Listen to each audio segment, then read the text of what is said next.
இப்போ தான் பாப்பாவுக்கு 20 டேஸ் ஆச்சு. பிறந்ததுலேருந்தே வந்து ஃபீட் பண்ணும்போது லைட்டாக ஒரு சவுண்ட் வந்துகிட்டே இருந்தது, இழுக்கிற மாதிரி, மூச்சு இழுக்கிற மாதிரி. நேற்று வந்து வாமிட் பண்ணதுக்கப்புறம் அந்த சவுண்ட் வந்து ரொம்ப ஃப்ரீக்வெண்ட்டாக அதிகமாக கேட்குற மாதிரி இருக்குது. அவன் தூங்கும்போது கேட்குது, அதே மாதிரி வந்து பால் குடிக்கும்போது நான் ஃபீட் பண்ணும்போது கேட்குது. வச்சுருக்கும் போது நார்மலாக இருக்கான், எதுவுமே பண்ணலை. இது வந்து ப்ராப்ளமா சார்?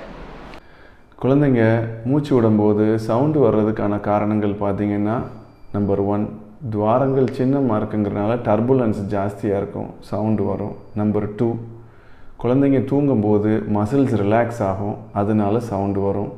நம்பர் 3 பால் குடிக்கும்போது அவங்களோட உணவு குழாயும் மூச்சு குழாயும் மேலேயும் கீழேயும் போயிட்டு வர்றனால சவுண்டு வரும்.